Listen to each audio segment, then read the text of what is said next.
a dream summer home, nestled deep in Wisconsin's northwoods, overlooking the still waters of West Bay Lake.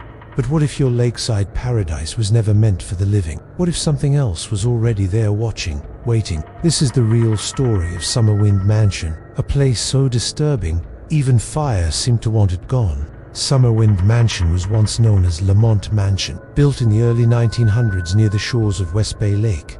From the outside, it looked like a peaceful lakeside retreat, all windows, long corridors, and the kind of eerie stillness only found deep in the woods. But the house had a history that no one could quite explain. Stories whispered by locals painted a darker picture. They said the house was cursed, that it rejected anyone who tried to stay too long. The original owner, Robert Lamont, was a wealthy businessman, but his time in the mansion ended abruptly. One night, during dinner, he reportedly saw something in the basement, a shadowy figure that rose from the dark and stood completely still. Terrified, Lamont grabbed his pistol and fired at the shape. When the smoke cleared, nothing was there.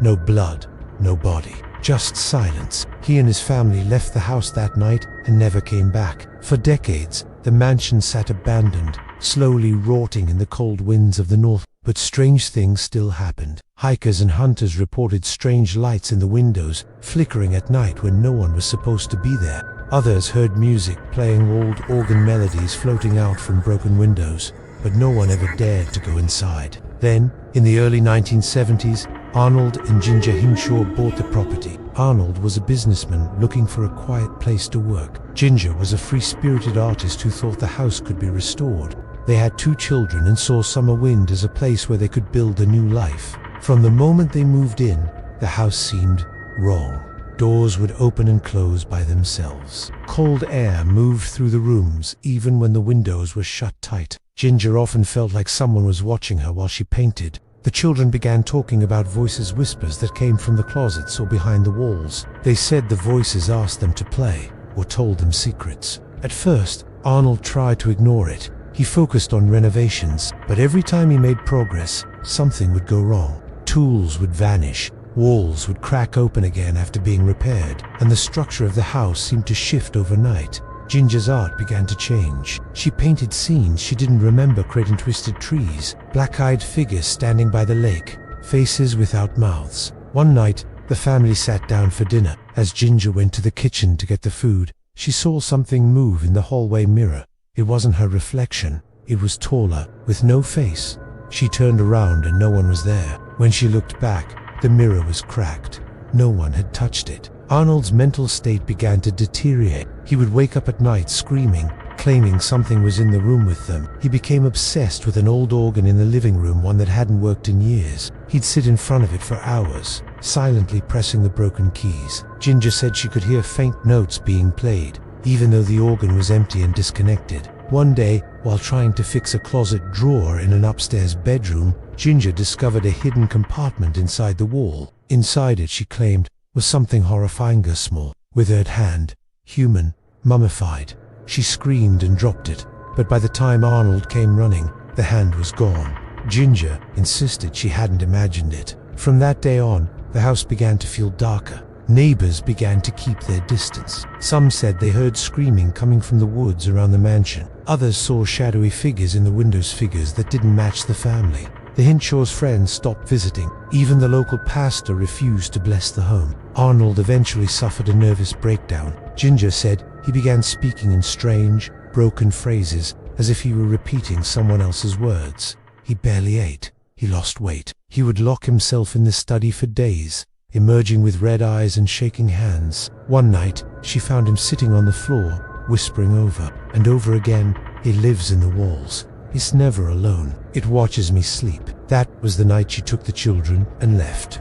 Ginger Hinshaw packed a few clothes, grabbed her children, and drove away from Summerwind in the middle of the night. She didn't tell Arnold she was leaving. She was too afraid. She said later that something in the house had attached itself to him, that it had taken hold of his mind and refused to let go. Arnold remained behind for a short time, but without his family, he began to unravel completely. Neighbors said they could still hear organ music coming from the house at night, slow, off-key notes that echoed through the trees. When someone finally went to check on him, the mansion was empty. Arnold was gone. He had checked into a psychiatric hospital days earlier, muttering about voices and events and eyes in the floorboards. He never returned to the property. Summerwide was left abandoned again, but its story didn't end there. Over the years, others tried to buy and restore the mansion. A few spiritualists and amateur paranormal investigators claimed they were drawn to the playset. They felt a strange energy around it.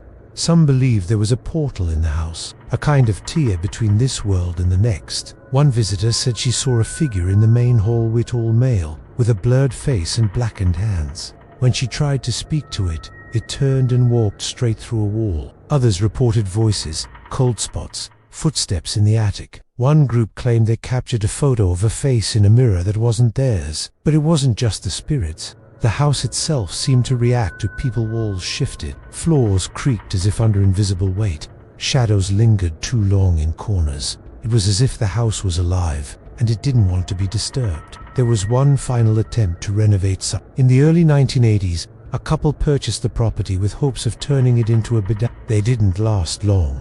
Within weeks, they abandoned the project. Their statement was brief: "The house is impossible. It won't let us fix it." They refused to speak publicly after that. Then, in June of 1988, a violent thunderstorm rolled through the north. Lightning struck a tree near the property. Fire spread quickly, fueled by dry wood and overgrown brush. By the time fire crews reached the area, it was too late. Summer wind was gone, burned almost completely to the ground. Only the stone foundation and part of the chimney remained. Some locals say the fire was nature reclaiming what should have never been built. Others believe the house destroyed itself, tired of waiting for new victims.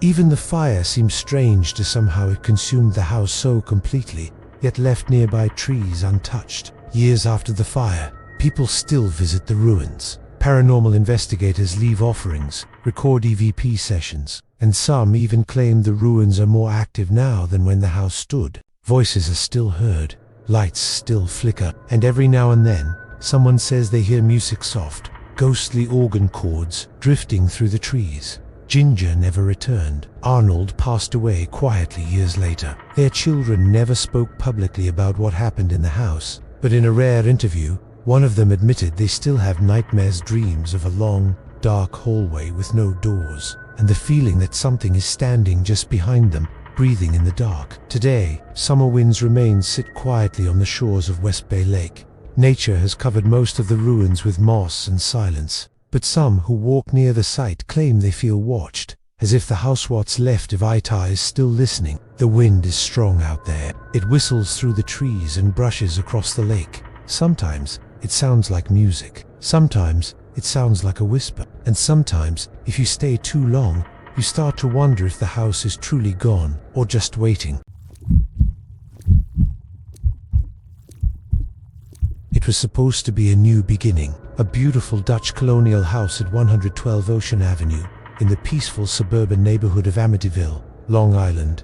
White trim, sloped roof, two eye-like windows staring out from the attic. For the Lutz family, it was everything they dreamed of: a place to grow, to settle, to start over. But they had no idea what was waiting for them inside. Just over a year before they moved in, something unimaginable had happened there. On November 13th, 1974, Ronald DeFeo Jr. had walked through that very home and shot 6 members of his own family as they slept. His parents, his 2 brothers, his 2 sisters, all of them dead. No struggle, no signs of escape, all found lying face down in their beds, and no one in the neighborhood heard a thing. Ronald later claimed he heard voices, that they told him to do it, that something inside the house had taken hold of him and wouldn't let go. He was convicted of the murders and sentenced to 6 consecutive life terms. The house was left silent, cold, empty.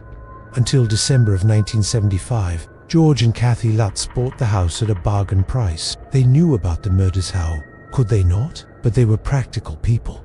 George thought the past was the past. Kathy, a devout Catholic, arranged for a priest to bless the house before they fully moved in.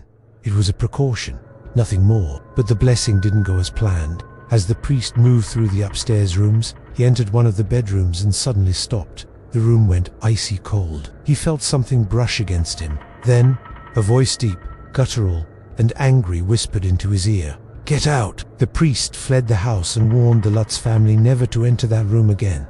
They didn't listen. At first, The strange things were subtle. George would wake up every night at exactly 3:15 a.m. the same time. Ronald DeFeo had carried out the murders. He'd heard noises downstairs, footsteps, doors creaking open on their own. When he'd investigate, nothing would be there. Cold spots formed in parts of the house that had no logical source. Kathy began having disturbing dreams about the murders. The children complained about an imaginary friend. They called Jody a large, pig-like creature with glowing red eyes that watched them from their windows. George's personality began to change. He became distant, angry, obsessive. He would sit by the fireplace for hours, even when it wasn't cold. He stopped bathing.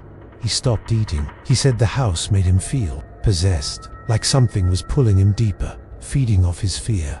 Black stains appeared on the toilets and the sinks. Swarms of flies would gather in the sewing room, even in the dead of winter. The family dog refused to enter certain parts of the house. Doors slammed shut with no wind. A crucifix on the wall twisted upside down on its own. The activity grew worse each night. Kathy reported being physically scratched across the back by unseen claws. The children woke up screaming, their beds shaking violently. George claimed he saw a pair of glowing red eyes staring at him from the second-floor window. When he ran outside with a flashlight, nothing was there, but the snow below the window was undisturbed. One night, Kathy levitated off the bed. George said he saw her face transform into something unrecognizably aged, distorted, with deep lines and blackened eyes. She had no memory of it. Another time, George found the front door ripped off its hinges. From the inside, there was a smell too. Thick, rotting. It moved from room to room, like something dead was crawling through the walls. The priest who had initially tried to bless the house began receiving blisters on his hands whenever he attempted to speak of the loot. Phone lines would go dead whenever they tried to call him. He never returned to the house. The Lutz family held on for as long as they could. 28 days. That's all it took. 28 days before they left the house in the middle of the night, leaving all their belongings behind. They never went back. They never spoke in full detail about what happened that final night. They only said it was too terrifying to relive. When paranormal investigators Ed and Lorraine Warren were called in, they claimed the house was one of the most powerful evil presences they'd ever encountered. Lorraine said she saw shadows moving along the walls and felt the presence of something inhuman. A photo taken during their investigation appeared to show a ghostly figure of a boy peeking from a doorway, his eyes glowing, face pale. No one could explain it. There were no children in the house at the time. The house still stands today. Its address was changed, its windows remodeled. Families have lived there since with no major reports of paranormal activity. Skeptics claimed the loot story was a hoax, that they made it up, that it was all for money. But others believe something dark truly lived. There's something that fed on tragedy, on fear, on the energy of those who entered, and that, whatever it was, it might still be waiting. After the Lutz family abandoned 112 Ocean Avenue, the house sat silent once more. Their belongings were left behind. Clothes, furniture, personal items, as if they had fled in panic. And maybe they had. They later stated that the house was trying to tear them apart emotionally, mentally, even physically. That something ancient and malevolent had taken hold of them the moment they stepped inside. The story gained national attention. Newspapers covered it. Paranormal investigators swarmed to it. And at the center of it all stood the couple who had seen it before anyone else said, and Lorraine Warren Ed, a demonologist. Lorraine, a clairvoyant. Together they had investigated dozens of cases, but Amityville felt different. Lorraine admitted later that she was terrified even before stepping inside. She said the darkness there wasn't just spiritual, it was intelligent, watching, waiting.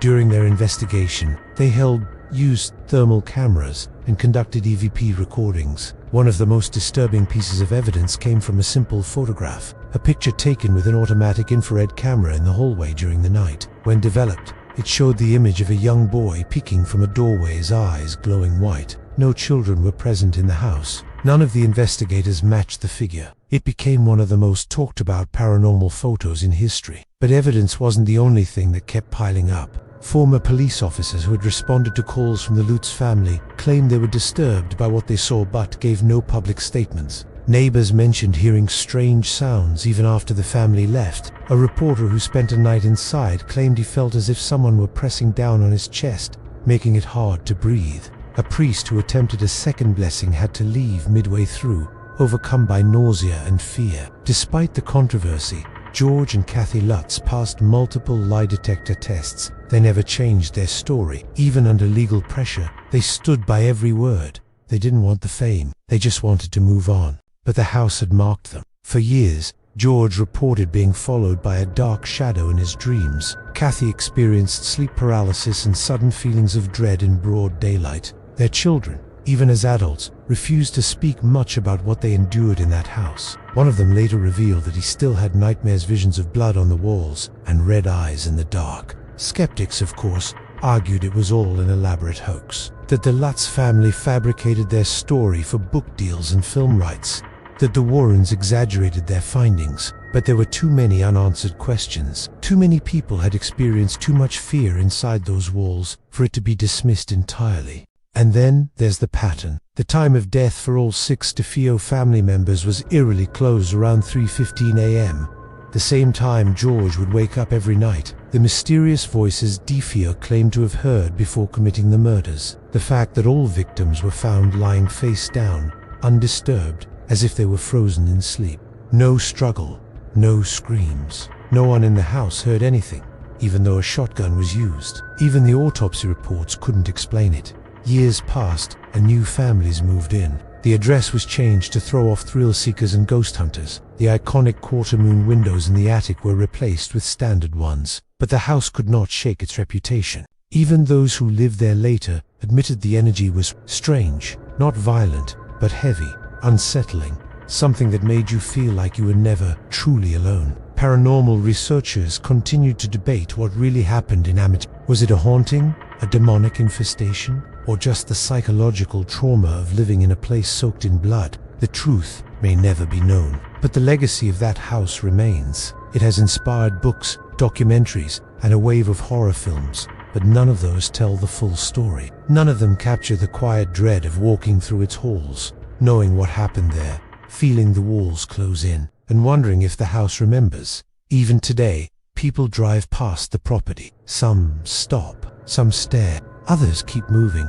not wanting to draw the attention of something they can see, but feel deep in their chest. That cold breath down the neck, that invisible weight in the room, that echo of a voice that no one else hears. It's just a house. They say just bricks and wood, but those who believe, they know better. They believe the house at 112 Ocean Avenue was never just a home. It was something else. A cage, a trap, a doorway, and some doors were never meant to be opened.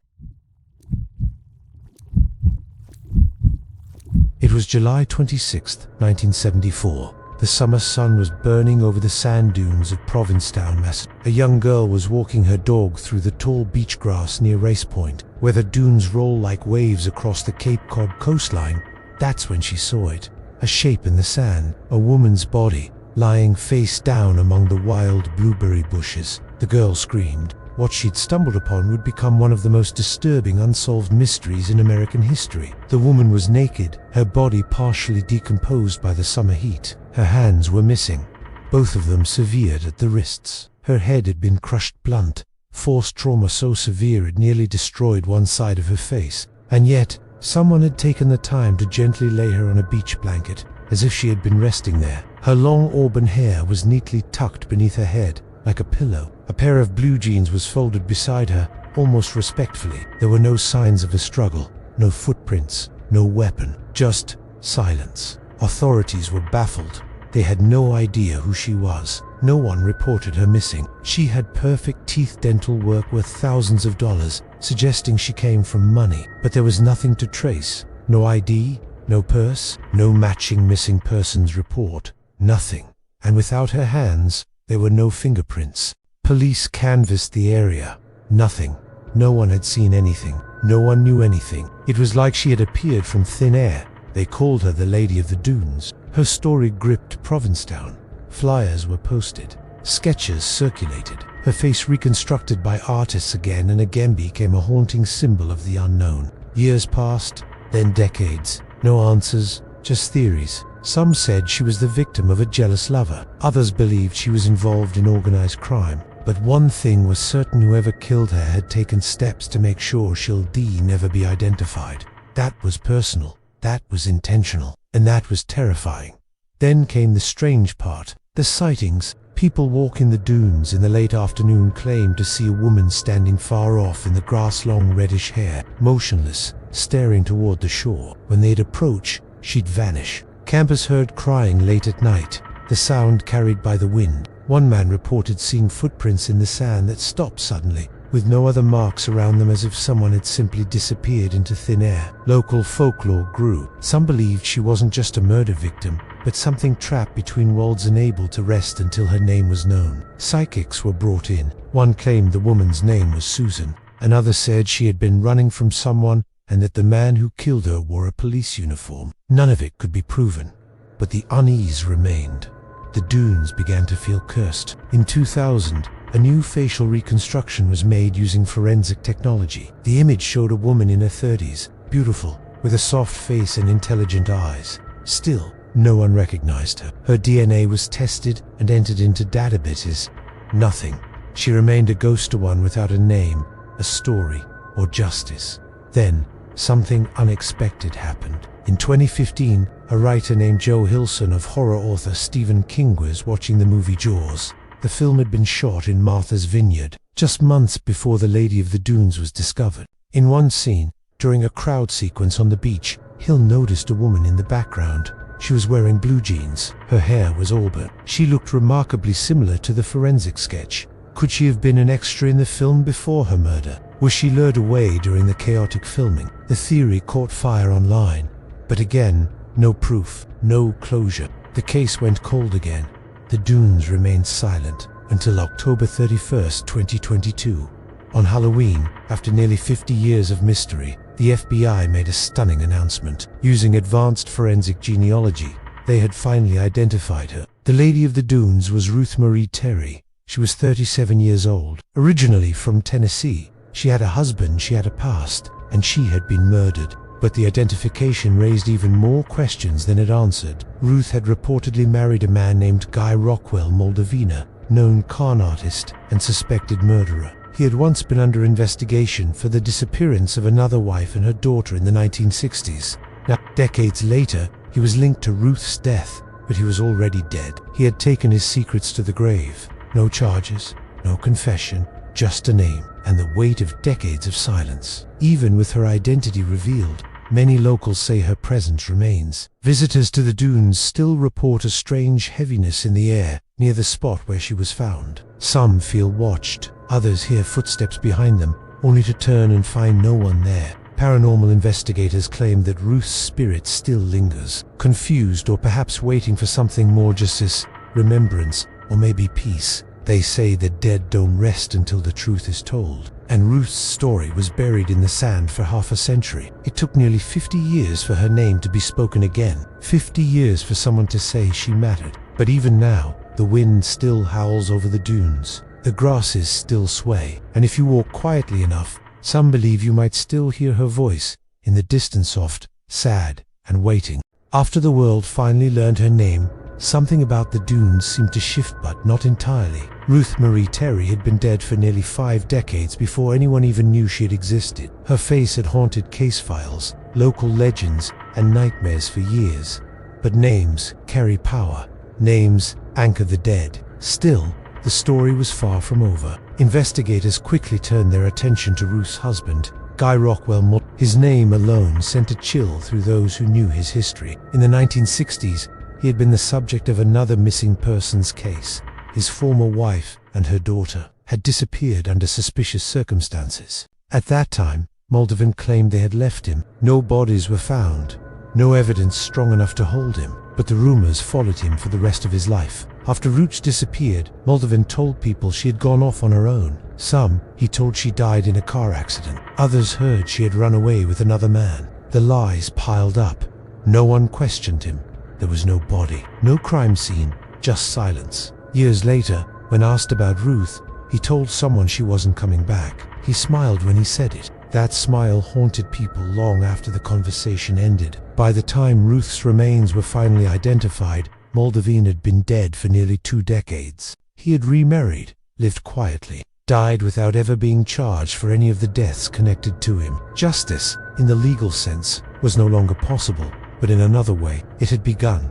the town of Provincetown held a small ceremony by the dunes. Flowers were placed. Her name was spoken. People wept some for Ruth, others for the fact that she'd been unknown for so long. But even then, strange things persisted. That night, a group of locals said they saw a figure walking the edge of the beach around dusk. Not unusual, except she vanished behind a ridge and never came out the other side. When they searched, the sand was undisturbed. One man, a retired ranger, said he'd always felt something was off near that part of the dunes, that his dog would never walk there, that his compass would sometimes spin wildly in that area. He'd seen people stop, turn around, and walk back the other way, as if they'd passed through an invisible wall.